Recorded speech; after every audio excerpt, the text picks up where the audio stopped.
Oh, Did we lose our guest? We did. She'll Yeah. probably pop back on. I'll watch for her. But Okay. this evening we are starting a week early because we're missing next week. So remember, we will not be on next Monday for Labor Day. But this week we start off for our next 4 weeks talking about products, shampoos, all of the things we all love to talk about. And I just want to start really quick by saying, we're not here to talk about our favorite things or giving advice on what you should or shouldn't be using. This is all educational. This is unbiased. We're just trying to get out as much information to everybody who's paying attention and watching that. We're not for or pro or against or anything at all. We just want you to have all the knowledge that you can get.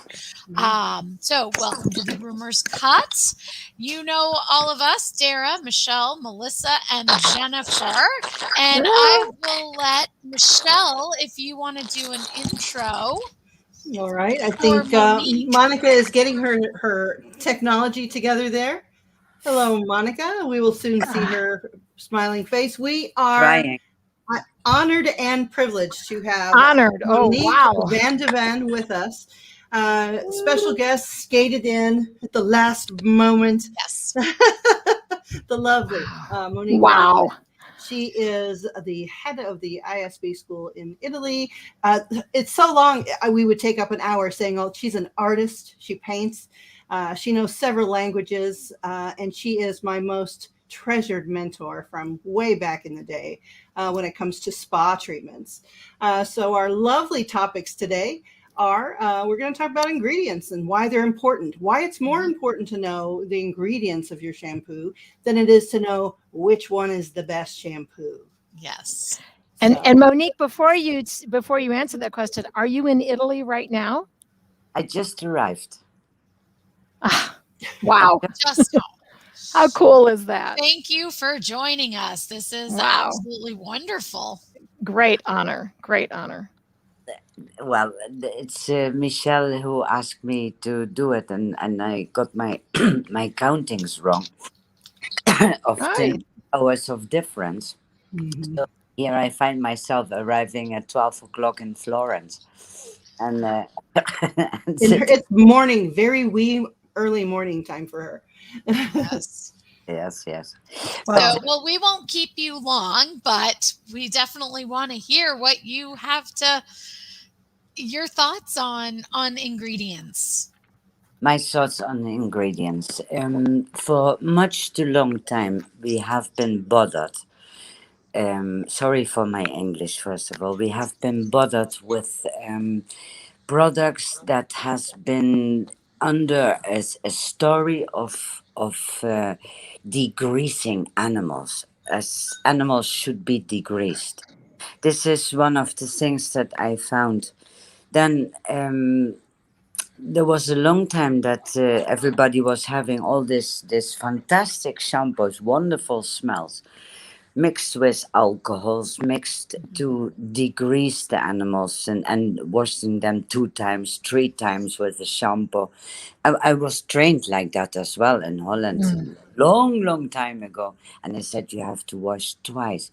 And then I found all these animals with this totally degreased skin and a totally lifeless coat. And then you find out, getting a little bit more in the industry, you find out that there are actually products made to wash the car, to degrease cars.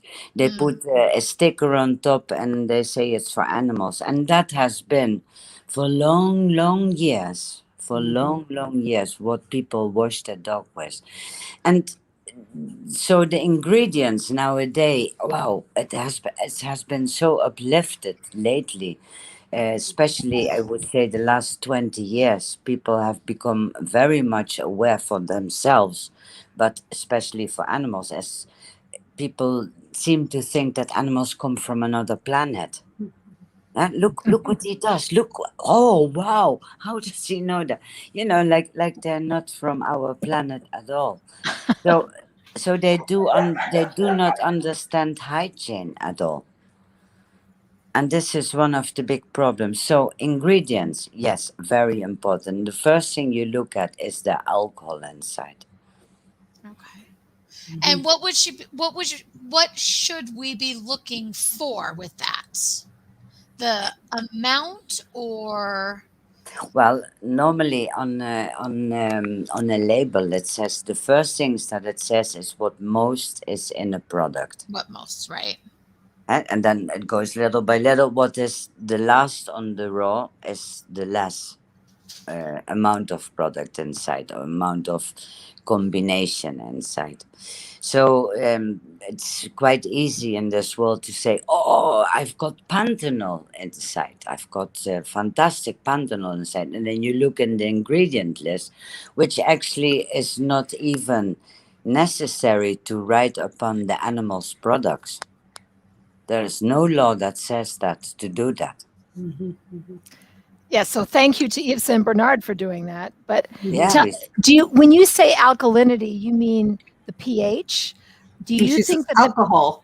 oh, the Regular, just alcohol, adding got it. alcohol. Mhm. Alcohol. Alcohol alcohol brings down in an enormous amount of the cost of a product. Mhm. Do you think that plant-based is better than what are the alternatives? When I say chemical, everything is chemical, right? So how what are the best basic like at the bottom of the shampoo, the most basic ingredient, maybe the largest ingredient? What's the most important sort of single thing that to start with for good ingredients? I think you have to look at the combination of things. It's not one ingredient, never can be one ingredient. So, on the moment that you start talking about sodium lauryl sulfate, for example, which we have 50,000 different degrees in, you can have sodium lauryl sulfate that is to you put a drop of grease inside and it disappears completely and it dissolves. Then you have other types of anionic surfactants that can work in a really nice way because it works in a different way, but not to all dogs that is the same best. It's like with us, we can have so many things, but all of us are each one of us is different and has a different reaction on different things. So what is important, I think, is to find the right way when a dog has been washed, for example, with a very harsh shampoo, so it has been always degreased and degreased. Then you start with your wonderful SLS-free shampoo, and which, wow, you can feel it in your fingers. It's nice and greasy. You start using that on the dog will look horrible, and the shampoo is fantastic. So it's the thing with cosmetics is to find the right one on the right moment at that moment, and that is not easy. So, initially, what I'm hearing is, and what I believe to be true, is that it's not just, oh, well, what do we look for in a shampoo? It's what are we working on so that we can choose a proper shampoo or a proper conditioner or a proper set of products for this particular issue. So Exactly. it's never going to be, well, what's the best shampoo for de-shedding? Nah. I reject Mhm. that. I reject that whole paradigm. Yeah. I'm more interested in saying, does your shampoo have the ingredient that I need to do my work? So if we can have everybody switch their perception of how they look at products, the products are there to do a job. And if they're not doing the job, or you just have one product for everyone, that's not really tailoring to the needs of each individual client. So, Exactly, Michelle. yeah. Exactly. Then And then how does the average groomer who hasn't had your classes, Monique, or your classes, Michelle, in how to mix your own ingredients and how to create or how to use these lines that are already differentiated, like Yves Saint Bernard is. How do you get the average groomer to to take the next step to understand the importance of maybe really putting more time and effort into product. Most people that are learning to groom are just spending their time learning how to cut hair. They're not necessarily learning how to pick and mix products. How do we have that conversation with them about the importance of this? Well, first of all, I think it's. May I answer, Michelle? Sorry, Absolutely, Yeah. please. I'm a chatterbox at this hour at the morning. So, the terrible problem of the grooming industry is that indeed people are talking about clipping the coat.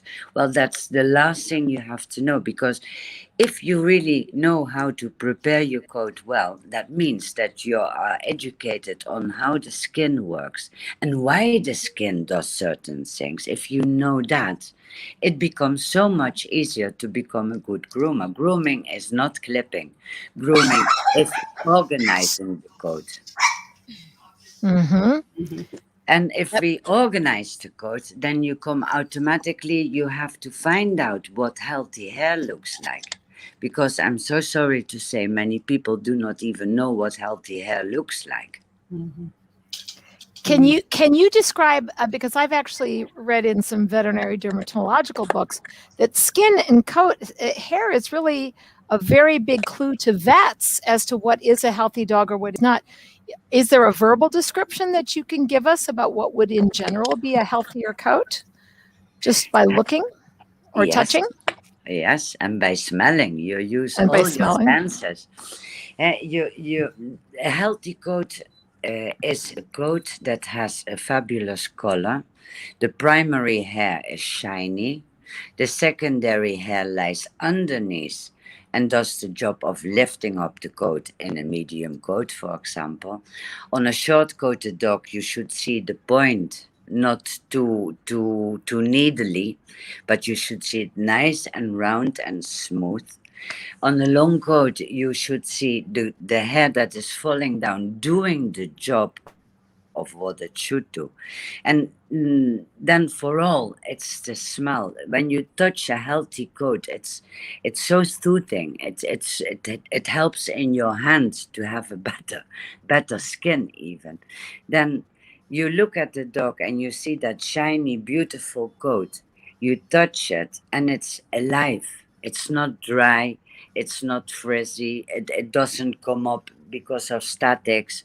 And that is a healthy coat. That coat can protect the skin of the animal because that's what coat is for.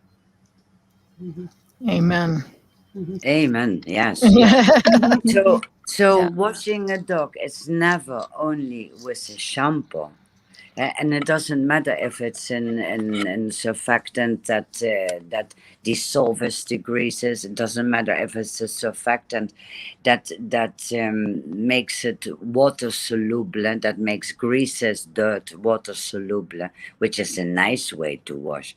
But if you do not pick up afterwards to give back that pH layer, that hydrolipid layer, if you do not give back that hydration to the skin, any shampoo is aggressive. Any shampoo does damage because it's a shampoo, and a shampoo takes something away that the skin works really hard up to have it there, which is the hydrolipid layer, which is the reason why many vets say, do not wash your dog. And so is that true that you shouldn't wash them, or you should just never wash them and not then condition them? Because that's what I understand is that if you're going to wash, it's okay to wash them, but you don't want to strip them. You just want to wash them a healthy light shampoo, and then you want to condition them, right? Yeah, you want to hygienize. Hygienizing is so nice because you make something clean. It's nice to have something clean. Everybody feels good being clean. But if cleaning is stripping, then I would say no shampoo of the world. Then conditioner, what is a conditioner? Conditioner should give, first of all, the pH, what is the pH? What is pH? Do groomers learn about pH? I remember a long time ago, I don't know if you remember, Michelle, there were these people that charge an enormous amount of dollars to talk about the pH in Hmm. in your federated countries. Yeah. It was like magic, and I think for a long time, since people didn't know anything about it and groomers were not very respected, so that we didn't get, no one bothered to teach us that unless we ventured out to know that information for ourselves. But I remember everybody being so afraid of, oh, is it the right pH? pH is fairly simple and straightforward. Basically, if you use the shampoo, you put a nice conditioner on, and if it's a shorter coat, you throw some oil in there. I mean, it's not rocket science. However, it is a process. It's a concept that once you understand how the skin works, how the coat works, then you understand those ingredients, those minerals, those oils, those hydration, the emollients and humectants that you use are important, and they are important to change with each type of dog that you're looking at. So, I mean, you can be very nuanced in your practice and have really, really good results. And you can also use really good products, but if you don't even test the pH of your water, that can be a problem. I used to groom in a rural area on well water and was luckily wisely advised to test my water. Found it was heavily laden with minerals to the point where it would be, a problem for most dogs and would turn lighter colored dogs rusty color and so on. So I had to either change up my water source, or I had to completely treat my water. So even in an urban area, people shouldn't go into a new facility and not run a test on their pipes, even with the pH in the water, right? Shouldn't they also know the pH of their water? Yes, of course, that is important, especially when you're in extreme situations. But generally speaking, I think the water is quite adapted to what we need, and we need much more acid.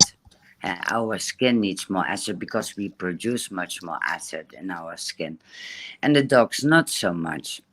Then the other story is, for example, if you wash only with a shampoo and then you dry your dog, then in between the scales of the cuticles stay calc rest. Now, if you have a very mineralized water, that calc rest will become stronger and will make that the hair cannot close anymore. So then you lose your wonderful shine on the coat, and you have tangle forming, and the points open up of the hair, etc. So those things are important. But generally speaking, if you have good cosmetics that they are on a good way, in a good way made, in a good sense of pH, so that we are somewhere in between the 6 and the 7, that adapts quite well with the water. So Yeah, I find that if it's you a have layered effect. if you have Michelle, don't you think if you have really heavily mineralized, if you have hard water, really mineralized water, I think that's the only situation where you'd want to amend the water at some point. There are areas in our country that have very mineralized water. It's very heavy. It leaves deposits. But if you have soft water, you really have it made in the shade. Your shampoo goes farther, your conditioner goes farther. You get a little bit cleaner, I would say, without the deposits. But I think I learned the little trick by putting a little bit of drop of a silicone into the shampoo, and that kind of stabilizes the shampoo for about 20 minutes. Before the water. Yeah. And so before you mix the water, if you mix a little bit of a certain type of silicone, which is the myristina, if you mix it inside, then it will keep also for your hands, it will protect the pH where you're using it on. So, which is really nice when dogs are having all the time this tearing going down, and you clean it, you put some of that product there, and the drops will fall over it, but it will not attack anymore the skin. And that is, you say silicone, and Michelle, silicone, people are always fighting silicone. Nobody understands or wants to understand, because people hear something, they hear something, and they start screaming and shouting about things. But silicone is so important. What type of silicone is important too, because if you have very precious ingredients in there, for example panthenols, like for example the stem cells of for example the grapes, and you need to get that into the skin. And the skin is really, the surface of the skin is really a heavy situation, is totally cornified. So the grease layer in between that top layer of the skin, of the epiderm, the top layer of the skin, the corneal layer, are like totally keratinized cells that lay in a kind of stripes of greases. Now, before you get into that surface of the skin, it's a silicone that helps that it stays there. Then it disappears. It's not that it stays there like on top of the skin, on a healthy skin again. Here we go again. So it will help to get those stem cells where they should be, which is in the layer underneath. You understand Wow. what I mean? And like Yeah. that, we can feed the basal layer, and like that, we can have a perfect protection of the DNA of the cells of the skin. So in that way, we need a little bit of a precious silicone to help us to get those ingredients inside. Wow. So the silicon, is that something that we should be adding to our products, or is that something we No, should be asking the no, that companies? We want yeah. that to be in the product. If you do that, they're gonna laugh at you.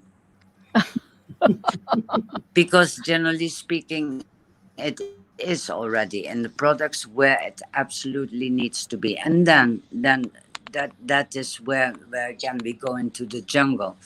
There are many people that use a lot of really chemical silicones. Now silicone, good silicone is made from from sand, from a very fine sand. And yes, what is absolutely true about silicone is that it's not very ecological to make it. That is the problem. So if you use it very finely in your products just to obtain that function of the silicone, that is okay, because there we are not. But there are products, and especially for human beings, for the long coat of the human beings, that there are tons of silicone, but really chemical silicones, which is even worse for ecology. You get me? So don't ask for that. Just look for the right product. And it's more versatile if you use it as an additive rather than ask for it in a formulation. Unless you're doing formulation yourself or finding some way to make a formula for your salon or customize it in some way. Some ingredients are just lovely as they are. They really are. All the clays I found that are just lovely as they are. As they are. They're the simplest thing to make if you want to detox. So, other than that, Fascinating. what other ingredients fascinate you? I think Me. it's important. Sorry. Melissa. I think it's important that we just let the groomers that are going to watch this or that are watching it understand that it's a multi-layered thing. It's not just one product, one ingredient, one thing. You're literally caring for a living organism that is that animal's skin and coat. And so it has different, you might see that dog 100 times, and you may need to do different things to adjust for that animal seasonally or hormonally or Yes. whatever Of course. age. Of So course. I think that is a point that I just wanted to make, because when I talk to groomers, We hear that a lot. Just tell us what to use. Yeah. Mhm. Right. And that does not exist. Exactly. It Exactly. doesn't. And yeah, that's why I'm trying to have everybody, let's ask different questions. The question should never, ever again be, what's the best shampoo for this? Right. Right. It really is. Well, you know what? Now we have courses that will teach you. I think, as to your question earlier, Jennifer, how do we reach these groomers? Yes. First of all, I think you have to get them excited about skincare. If you are really passionate about ingredients or shampoo or formulas or the skin or therapeutics, there's a ton of information free out there that you can have. However, there are some great courses that you can take also that will guide you, that are custom made for the groomer's mind and how it applies to the dogs that are right in front of you. And would one of those courses be taught by the great Michelle Knowles through the whole Pet Academy? Yes, it would. The Master Esthetician course. Absolutely. Which my The whole mother's Pet in Academy hospice Academy. right now, but I have this list of things that I want to do after my mother has passed, and I have more time in my day. You are on my list. Your esthetician course is on my bucket list. So, well, I think there's also something in the works when it is all possible. We are all going to perhaps take a trip to see Monica in Italy, because there are some new developments in her formulations that I would really love to. I am so ready out for that trip. What an honor to come to. Yes, I'm yes. excited. So we are still planning on doing that. Yes. However, we know how things are right now, so we're just postponing it until it's a go. So Absolutely. So, and in the interim, if it's possible to bring you here, if we can't go there, we'll bring you here.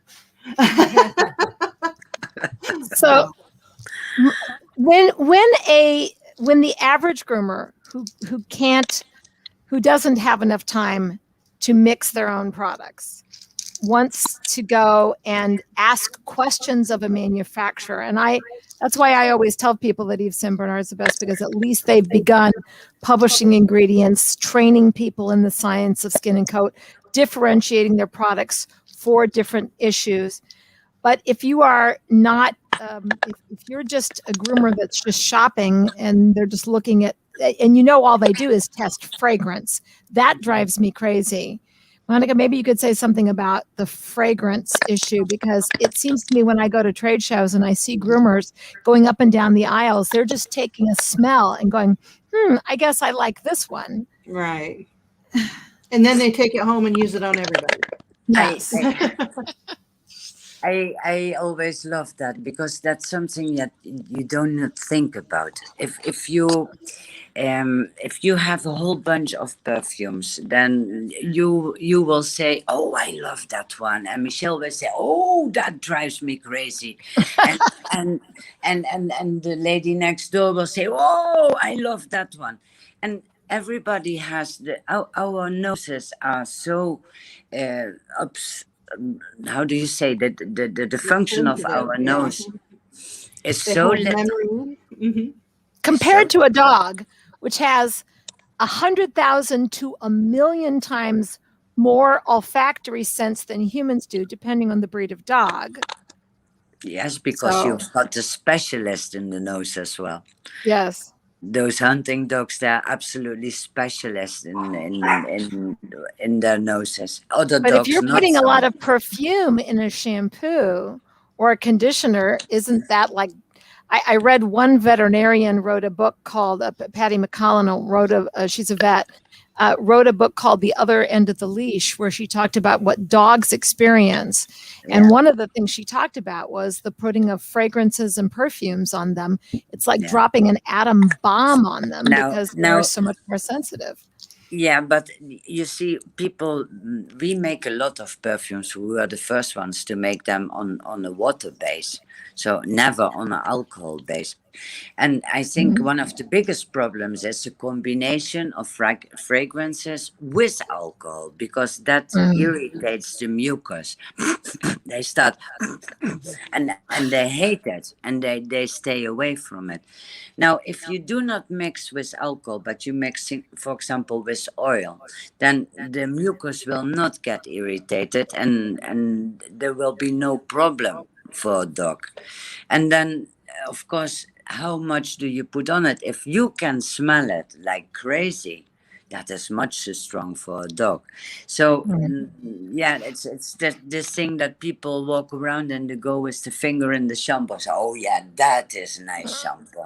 Well, that's a wonderful thing to do, but it doesn't say anything of the shampoo. And then again, fragrances are so personal. I think, you cannot say this is the best fragrance ever. That is for you, but not for everybody else.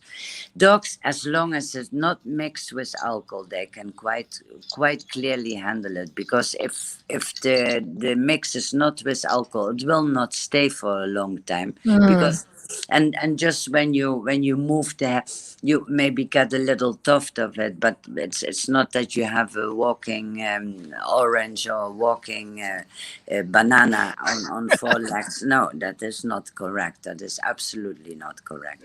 But the fresh smell you can have, and they can have it, as long as there's not this alcohol inside that irritates. It's the alcohol that irritates, and then the smell stays too long because it's held in the alcohol, which dries into the skin. So you're really damaging the skin. And then another thing that people do not think about is that we have in our top layer of our underneath our corneal layer, where it starts the spinosum, in between the spinosum and the granular layer, we have like a grease layer that makes that nothing goes into our skin. So we can put on alcohols, we can put on anything. It will not go underneath. It will not come to the basal layer. That's why dermatological treatments in humans is much more difficult than with animals. Thank you for that. They don't have that layer. So in the dog absorbs like 5 times more than a human being, the skin. Wow. Wow. And that is something that you do not realize many times. And that is why it's important that there's absolutely no alcohol inside. Unless you're talking about a lotion that you want to get inside. That's why sometimes conditioners will have a little bit of surfactant and a little bit of alcohol in them. They're a deeply penetrating conditioner. Right, because that helps it get down inside. Into where you want it to. Yeah, it's not for everyone, but if you have a depleted skin and coat, then that's absolutely what you're looking for. I did want to address the question, Melissa, what is the difference between a soapless shampoo and a regular shampoo? In my opinion, a soapless shampoo will not clean. And a regular shampoo, which has a surfactant in it of some sort, will clean. And that's really how I feel about soapless shampoos. Why put something on the surface of your dog that is not going to get it clean? Do we mean by that SLS free? Is that what I'm? No, I think Sodium there are a lot of lauryl people who don't want a surfactant in their shampoo, so they call it soapless, or yeah, it is the SLS free idea. But you're still using a surfactant. It still has to have soap in it. They like it because it's gentler, but then you have to wash them 5 times because you're not doing the job that the first wash should have done with a regular or a better shampoo. And if you're oiling the skin after, it's not a bad thing to use a surfactant. Am I correct in saying that? Yeah, well, I mean, what surfactants, Michelle? What surfactants? Yeah, she didn't specify. The question is, what is the difference between a soapless shampoo and a regular shampoo? And usually when they advertise it, they're advertising something that doesn't have that sodium lauryl sulfate or sodium lauryl sulfite, what all the various the SLS formulas. They're supposed to be milder, but I'm with you, Michelle. They don't clean the dogs. Well, the SLS absolutely does clean. May I interrupt here? You may. Yeah. Yes.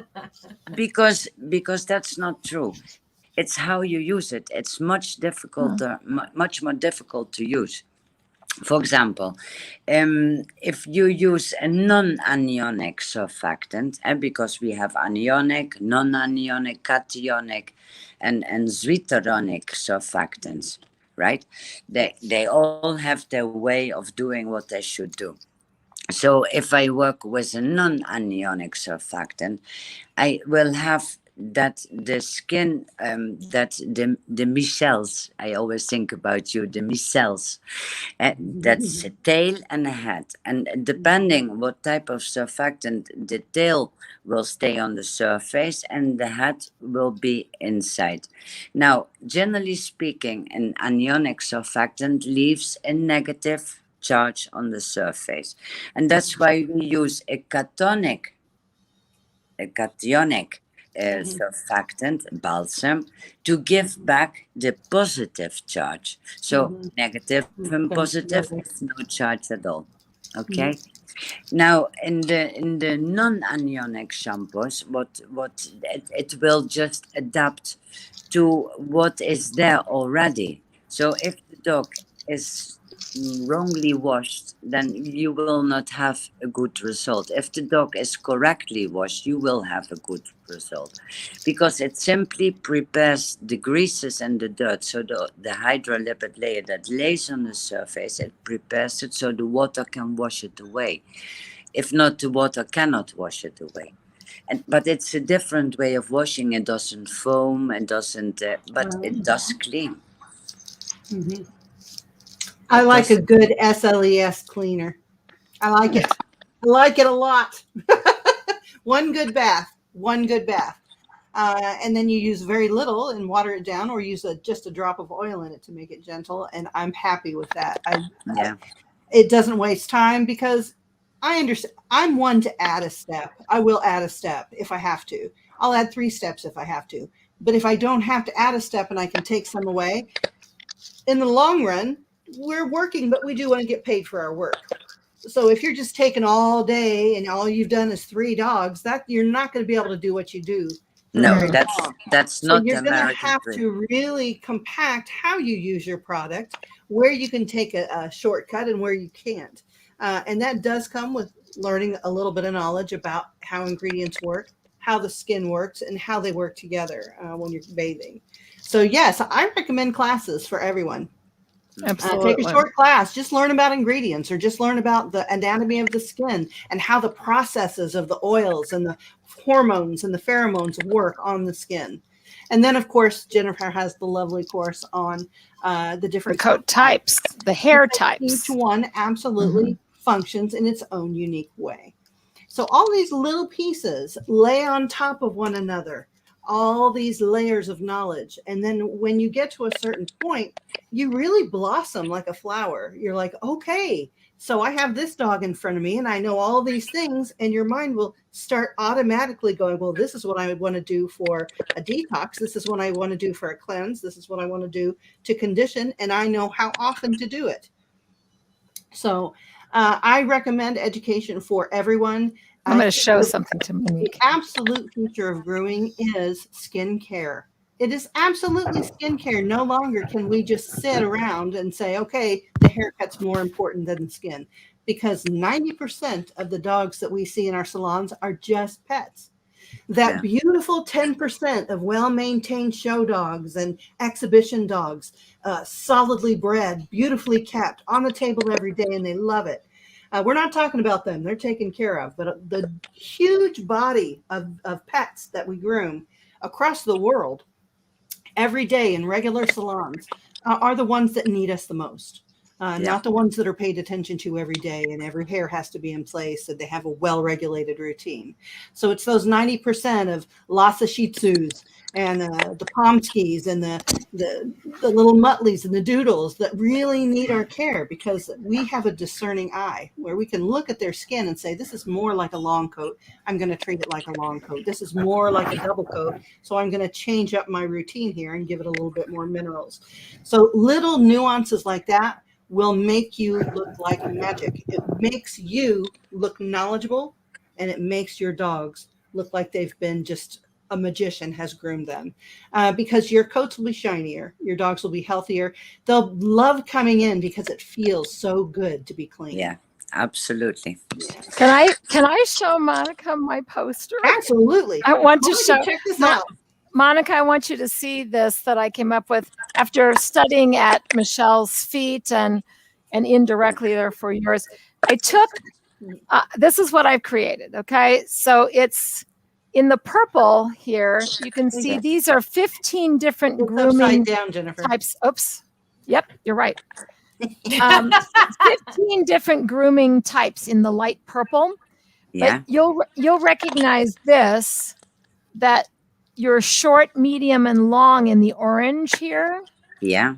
That's I've divided the genetics of in the blue of undetermined length hair and predetermined length hair, where they are, this is the predetermined length grows to a certain length and stops coats, and these are the grows and grows until you cut it. And then you have your short, medium, and long, depending on those veterinary dermatological. And then you have in the light purple, these different grooming coat types. And so I've tried to coordinate, at least in a quick visual. It's not in depth, but it helps the average groomer to organize what I learned from indirectly through your American school, through Michelle, about the ways that you need to differentiate products, tools, and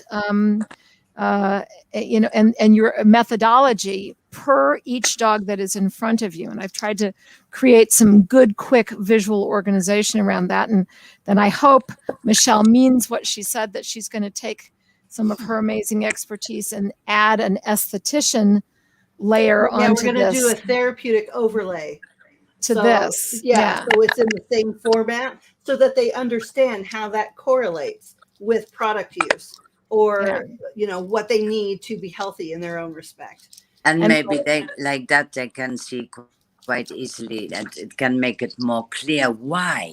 Yes. Mm-hmm. Yes. And because it looks I'm going to fantastic. send you a copy. I'm going to send you a copy. Please do so. Yeah. I will love to look at that more clearly because I see it very small. Yeah. On this moment. But that's fantastic. Good job, girls. Good job. Well, it's a way to start. We just have to help. Most groomers are not anywhere near as expert as you and Michelle are on the ingredients, the chemistry. Most groomers, to be frank, probably don't have the time in their lives to become that expert to where they're mixing their own products. Most of them do just need guidance as to general categorization of this dog needs more this and this dog needs more that, and just some basic differentiation. And even if they just do what Yves Saint Bernard has done, which is you've got your traditional, like if there's no problems in the coat, it seems normal and healthy. You've got your short, medium, and long, as in the orange here, right? The short, medium, and long. And then if there's some therapeutic issues, you take it up to the next level of lines where there is more to meet the needs of problems in those coats. If people can even just learn that basic step, is it a normal healthy coat or are there some problems, and what is the coat type, and can we at least differentiate our products that much, which is why, I'm an Yves Saint Bernard gal. So it's because that's the best way that I can, without becoming like Michelle and mixing my own products. That's the best I can do with the time that I have as a groomer. Well, what I do love about Yves Saint Bernard is that it is complete. And that's what drew me to it in the first place. That particular line, I still use all the therapy items for all my actual therapies, and I use some of the conditioners as well. It's really good. It's a no-brainer. I've worked with it for so long. It's like looking at the back of my hand. So I'm so familiar with it, and I know what the results are going to be for me, that it's one of my tried and true tools in my toolbox. And if whenever I get someone that says, what do I do for this skin? I've got a whole list of things that I ask them, but ultimately I just make them a therapy with Yves Saint Bernard products and then instruct them what to do in each step, how often to do it, and how long it should be before they should sometimes be seeing results. So, I mean, I love the fact that ISB therapeutics are so complete. You can absolutely use Yves Saint Bernard alone in all its various forms to do almost every single thing that you can do topically with a hurt skin, with an issue or a condition. Is there an ingredient list for the products with the percentage of each available from the manufacturers? No. No, ma'am, that doesn't exist. Yeah. And it should be a law. And how do we change the laws? Because that, you can't do that for people products. Why Well, are I they think allowed to do it We've for talked animals? about this before, and I think that it is a misnomer. If people don't think of it, they're like, oh, well, dog shampoo is for dogs, so we don't have to label it for people. Well, what they fail to realize is that we're people and we touch it all day, every day. So it really is made for people in mind as well. We have to transfer it onto the animal somehow, and that's usually by our hands, our naked hands. So whoever should have the passion for that portion of the grooming industry, start some paperwork and some legislation saying, we use this stuff too. It absorbs through our skin over a period of time also. So, I mean, it is important. Because you really, really should see some hands of groomers who are not educated on cosmetics, and Oh, yes. and you should see their poor hands, they're falling off, Yeah. especially in the winter. Red rashes on their skin and just covering with, it's because they're putting soap and they're not conditioning their own skin in between. I have, I'm using good products, and I'm still having my bathing staff moisturize their arms at least 2 to 3 times a day when they're in the tubs with me. So Callie was asking if there's other brands that we can recommend just across the board. Are there any other companies that we know of that do the differentiation by different skin chemistries? No, I don't think so. There isn't any. Yeah. And I'll tell you, I've done Nobody dared to. Yeah, I have done an extensive side-by-side comparison of many of the major brands in our industry, and my conclusion is that they all work for something. They're all good for something in a particular area, on a particular dog, with particular water, in a particular microcosm. However, just like everything is on a spectrum, there are shampoos that are extremely harsh. There are shampoos that are extremely don't clean anything, and you just kind of rub them around and they do nothing. So it's up to you as the discerning profession to seek out, number one, what a healthy coat feels like. I think every groomer should go somewhere where they trust the people that know what healthy skin and coat should actually look like and feel like, and it has movement and life. And also asking questions. I like going to trade shows and actually interviewing the representatives of the products and asking them, looking for certain code words. When I see the term clarifying shampoo, that says to me, I know, Monica, I knew I was going to set you off. That's the one that just strips them down to, you don't want that. So you don't want a clarifying shampoo. No. You want, what kinds of, how about we just give people questions that they can ask the manufacturers?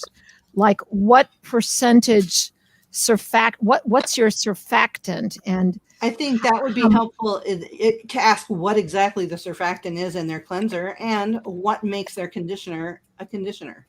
Those are basic questions you can ask anybody. And 9 times out of 10, you're going to stymie the representative. They're going to be like, oh, I was just told to say that comes in cherry and lime. Don't you like it? It's pretty and it has pearlescence in it. They don't know. So, I mean, that would be my first red flag if I went to ask someone about their product and they can't tell me what's in it. They can't explain to me why it's better. Why Well, it and they'll tastes like say wire, it's or- proprietary. We can't reveal our ingredients because it's proprietary. Well, guess what? My money is proprietary, and I get to keep it too. Yes. Right? And I don't have to Callie, buy anything that I don't believe in, or that I don't know what's in it. That's like No. covering your eyes and Yeah. saying, "I want that shampoo and that conditioner." hey, Yeah, Callie, but it I've got an smells idea. pretty. It smells pretty. I was just about to go there. It's all You about know, the fragrance. I have learned over the years too, when I am looking for or needing to or make a change, not to just go out and buy gallons after gallons of product, because I don't know if I'm going to like it when I get it home.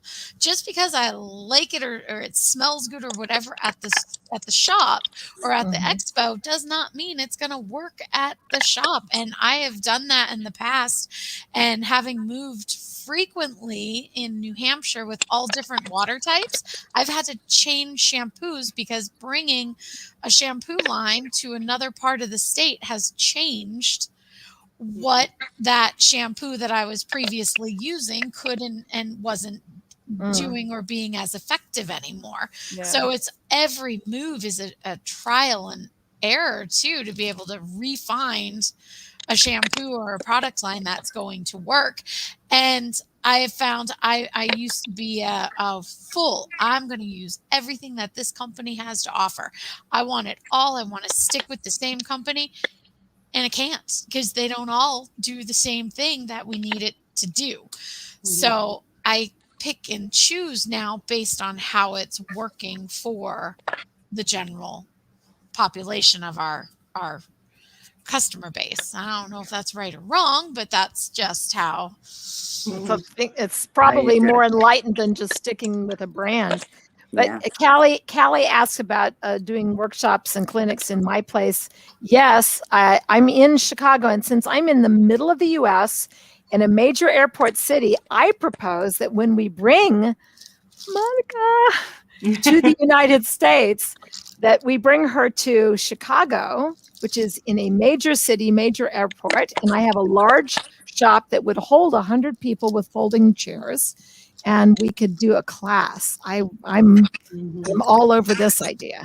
But we That also is do, yeah, Callie, private message me on Facebook and we can talk about other classes at my shop that we do. Yeah. it's important. It's very important. And for me, it's ABC of grooming is realizing that the skin is one of the biggest detoxing organs of the body. So when you clean a dog, you're not cleaning off the dirt.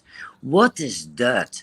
And some people seem to think that the dog is in the garden and it's dirty. No, the dog in the city is dirty with all the poison from the cats on top. It's a totally different story. But if nobody ever makes you reflect about that, then Michelle just mentioned some little time ago, she said, if you do only 3 dogs a day, what is your price? So this is another thing. If you have to do all the dogs, doesn't matter how they come in for because they weigh 120 pounds, you have to wash them for $80. I'm saying something just like that. Then of course you cannot do nothing. You cannot do nothing. You use the cheapest that you can find to do quick, and you're not enjoying your work. So I would say that the use and the knowledge of the skin, of what you're really touching, you're touching a body, as you said just before, very well said. Each one is different. Each one has an F type that comes, the G type, okay, you can see it. But the F type, we don't know. How is this dog brought up? What is it eating? How is it living? Is it going out? That makes from each animal such a wonderful individual that you have to do the mixture. You cannot do otherwise if you want to do your job good. So That is your price, that is your quality. So if you do only 3 dogs a day and you have enough money with 3 dogs a day to keep your shop running, of course, then you're working on your own. You don't have 10 people, 10 betas, etc., etc. So it's something to think about because it's possible. Mhm. We are Yeah, I wanted doing. to introduce the one perfect dog. I've had an idea for forever. I want to start a program called One Perfect Dog. I do one dog all day, every hair in place. It gets all of the things, the foot soaks, the massage, the Mm. everything. One dog, good price. What do you Oh, I think? love that. Sounds like a Christmas is perfect way to coming, make a right? living. Well, Michelle, darling, I'm aging. I don't know about you, but I am aging. I'm not far behind. But I thought it was another interesting thing. I saw a post on Facebook, and they were discussing what makes a luxury shampoo luxury. And a lot of the answers that we were getting were like, well, they've got better ingredients, they've got higher quality, they're more expensive, and blah, blah, blah. So they kept going back and forth in that vein. I'm like, okay, but and they also finish very well, they rinse well, they clean well. That's what luxury shampoos should do, regardless of what they are. If they are also economical and they clean well, rinse well, and leave the texture the way that it's supposed to be, that indeed is a luxury shampoo that you got at a very economical price. So people have this thing that luxury means expensive. Sometimes, most times, but not always. Sometimes you can get a really good cleanser and a really good conditioner for maintenance for something that is very economical as well. It just depends on how it's formulated, where it comes from, is there shipping costs.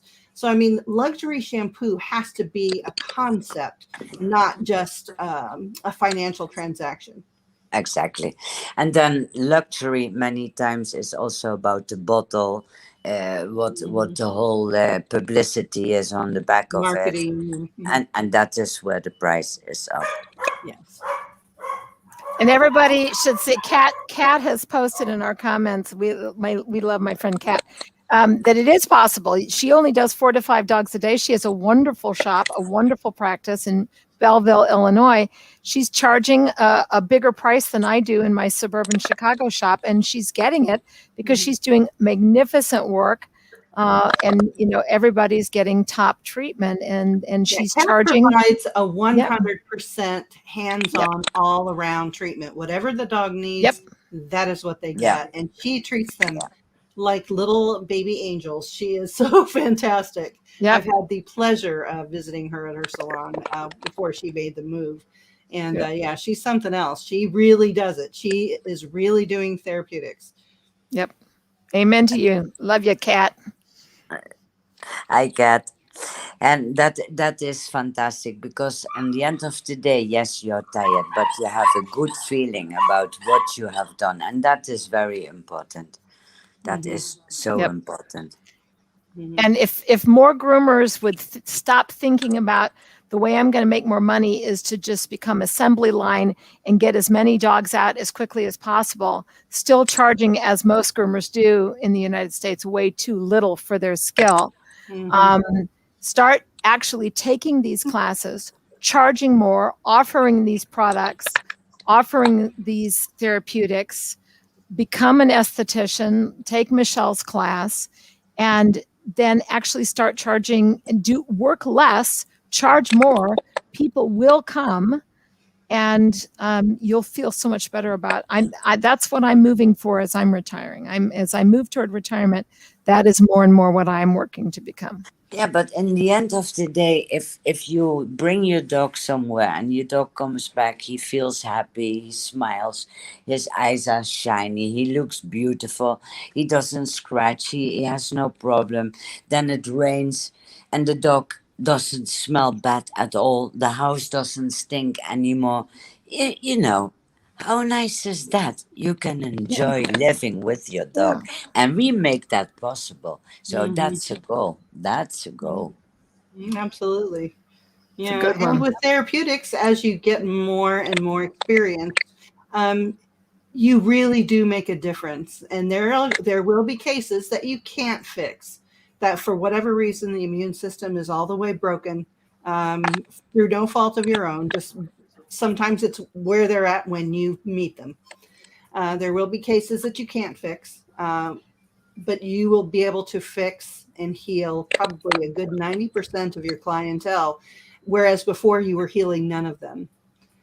So it does make a difference. It makes a difference to you. I don't know how many groomers I've seen cry when they find the key, when they understand the concept, and they start doing the work differently and perceiving it differently. It opens up the world to you. You open like a flower, and you're able to do so much more than you ever thought possible. It looks like magic. It looks like magic. And it's simply biology. Yes, Yes. by paying attention. But remember, I most think groomers I don't think most of have us that. have been exposed to it. I think that Yes. that's a big part of it, and so I think that when we have people in the field like this, that if you work with someone and you know that you're getting these little snippets of information, then start passing that along and start as collectively as an industry to really grab the bull by the horns and start to take control of this and say, this is part of our job. This is part of what we are supposed to be doing. Right. Yeah, but Instead of just thinking it's about clippering. Yeah. Oh, amen. Another But amen. that is not for everybody, and it's okay like that. People, Right.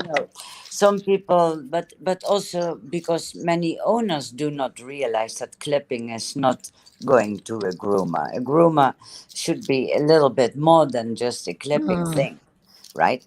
But if people think that it's like that, they go over there. But then once you can convince them to not do it, to do something else, they see a difference. Everybody sees the difference. And it's not sometimes that simple, just to make small changes. And it makes the difference. It makes a difference. Just like everybody saying, my dog's skin is very itchy. And I've tried all kinds of shampoo. Does anybody have a shampoo that's good for itchy skin? And I'm like, I don't know. Have you tried a conditioner? Wow. No, this happened to me today. Using some conditioner after your shampoo. Maybe. A lab hound mix, short black single coated dog came in for a nail clip, covered in dandruff. She said, "Oh yeah, he's so itchy. The vet put him on Apoquel." And I said, "Who's bathing him?" I said, "We offer bathing services, and we're just doing the nails on this dog." She said, "Oh, we bathe him at home." I said, "Oh, and do you condition him at home?"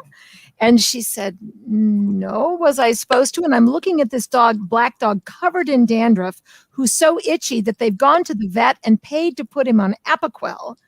And they've been home washing him and not even putting conditioner on him. And I just wanted to cry. So I very kindly and very gently explained to her, and she just kind of went, "Oh my God."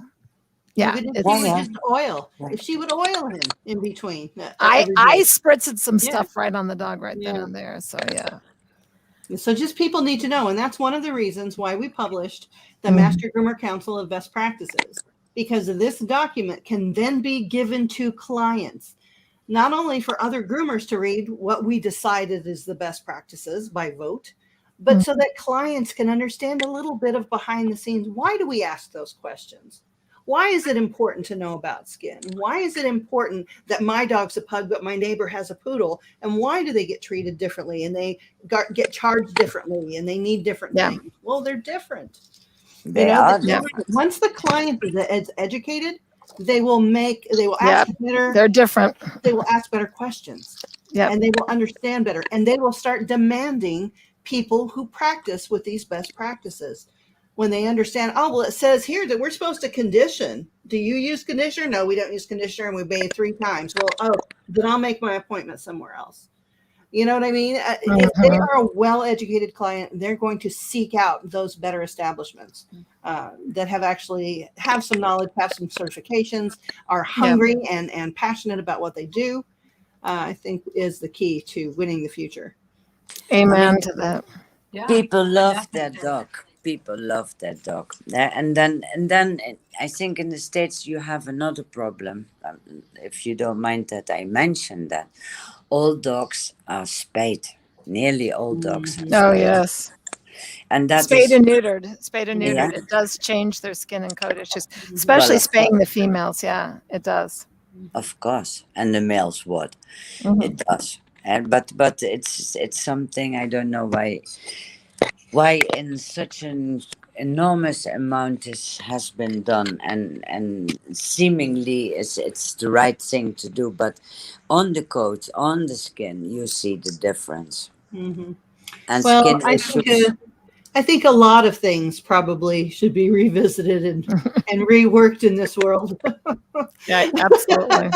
But yes, that's absolutely one of them. I think that science in and of itself is meant to be questioned. There's no hard, fast science that's the science, so it's done, it's over. There, no science is like that. Zero science is a done deal. All science should be questioned. All theories should be questioned. All things should be discussed in a scholarly, objective manner. You won't get anywhere by being emotional. We're trying to get to the root of the problem. And sometimes we have to say things that don't make sense, that make people crazy, but we have to get over our emotions and look at the issue at hand, and look at those ingredients, look at the concept of how we view what we do.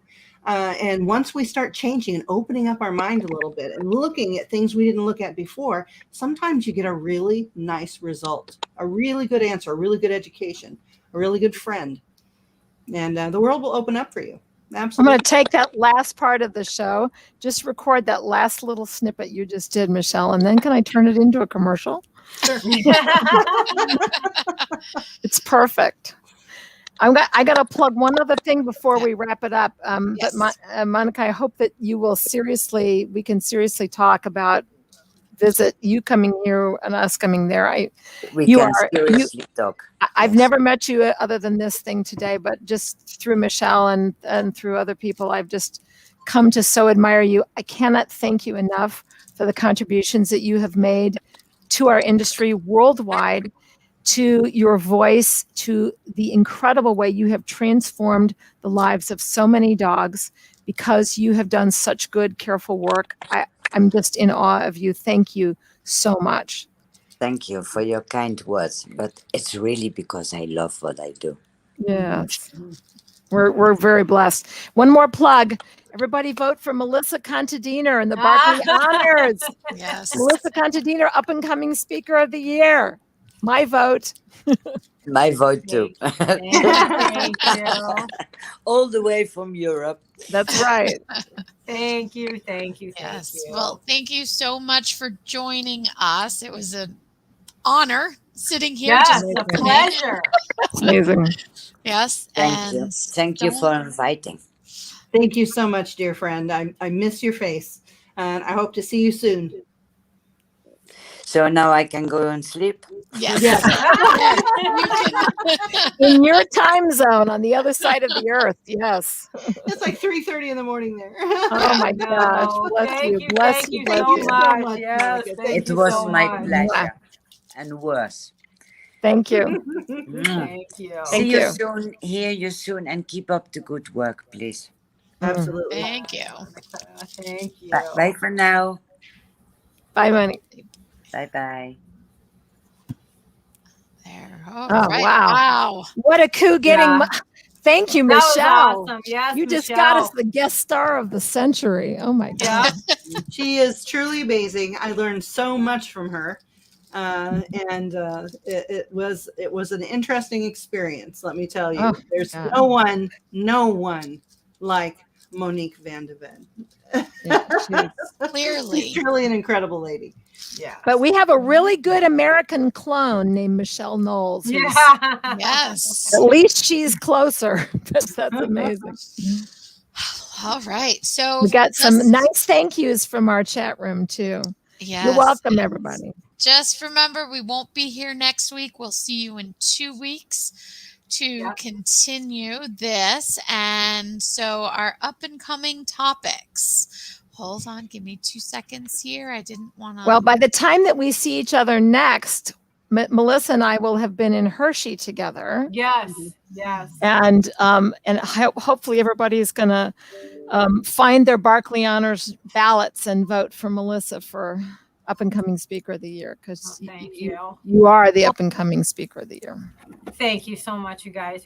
You're so Good company. All right. So next we've got we kind of talked, we did the ingredients and labels. Next time we can talk about just the products in general. Is that something you want to, the shampoos, the conditioners, and the sprays? Yeah, I want to talk about the different categories of products that are out there and what those categories mean.